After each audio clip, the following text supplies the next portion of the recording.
Hello, buzzing bees! Tony here with my fourth Killer Queen tech video. This video is all about being on the ceiling. I'm going to cover two main points.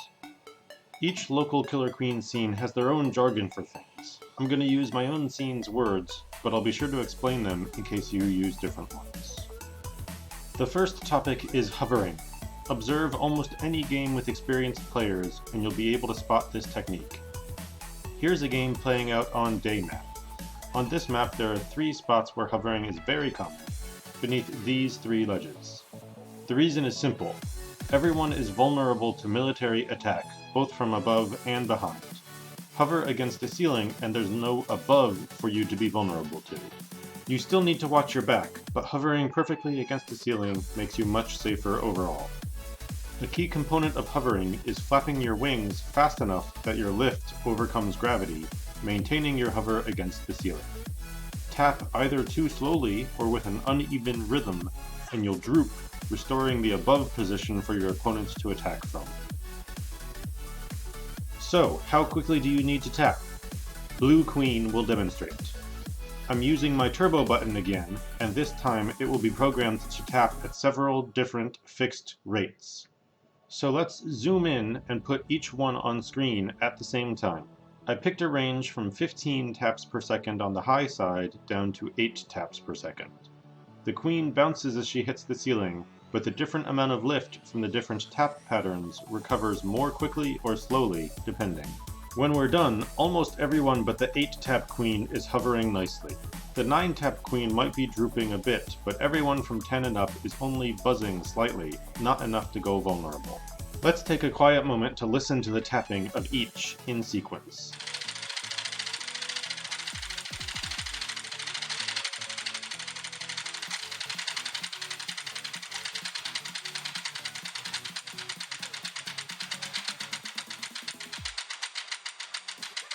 It's a bit hypnotic.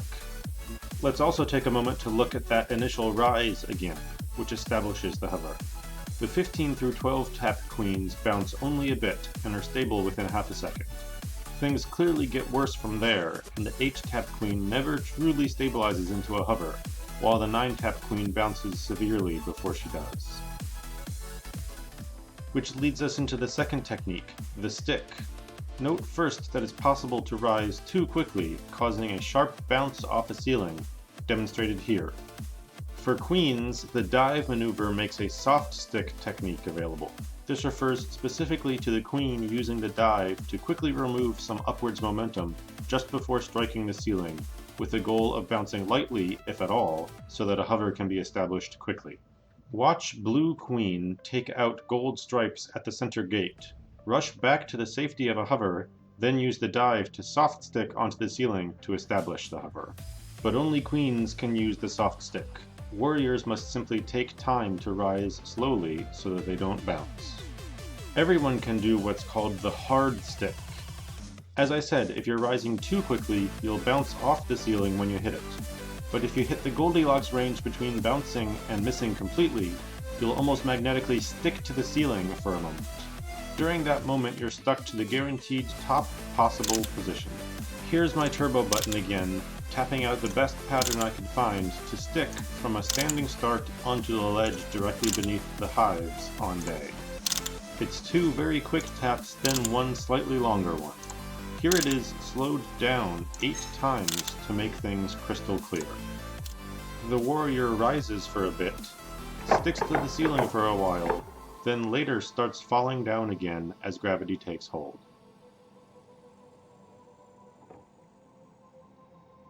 I'm flying across to make the motion extra clear, but here you can see that it also works without moving. I'll do the same tap with the machine again, but fly out into the open corridor instead of sticking to the ledge.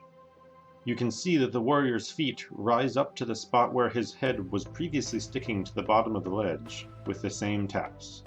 This is the window of time for the stick, how long it takes to rise past the ceiling up to the true height of what that tap pattern would have given you were the ledge not in the way. It's worth pointing out here that Daymap is chock full of spots where there are 2 ledges exactly this distance apart, so if you'd like to learn how to stick, you can practice the triple tap technique in any of these spots, including in the hive. Now I'd like to go into deeper detail for how exactly the hard stick works. Keep in mind that this is only my own theory. Perhaps the evidence I'm about to present will convince you, perhaps not. I've heard different theories from other players. Like I covered in my Rise and Fall video, Killer Queen's bees are subject to realistic physics, for rising and falling at least, and that's core to the explanation of how this works. First, we're performing the same tap pattern in open space. We wait a moment for the 3 flaps to happen. Notice the wings open back up and stay open. Then we track the motion of the warrior through the air. It follows a perfect parabola. Starting with a certain upwards momentum, gravity reduces that momentum to 0 at the top of the curve, then starts accelerating the warrior downwards again in a symmetric motion. So how does the stick work? The very initial rising part of the motion is identical. Something happens though when the ceiling is struck. It's in the way, so you stop rising, instead moving in a straight horizontal line, in this case, until you hit what would be the apex of your rise in open space. At this moment, gravity has counteracted all of your initial upwards momentum, and in both cases this is where you start falling. Since the stuck warrior is lower, even though he falls at the same rate, he'll reach the ground sooner.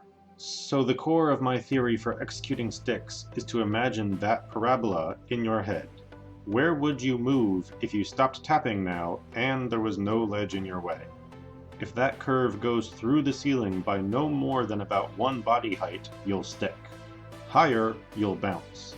You'll remain stuck until the peak of the curve, but then you'll start falling.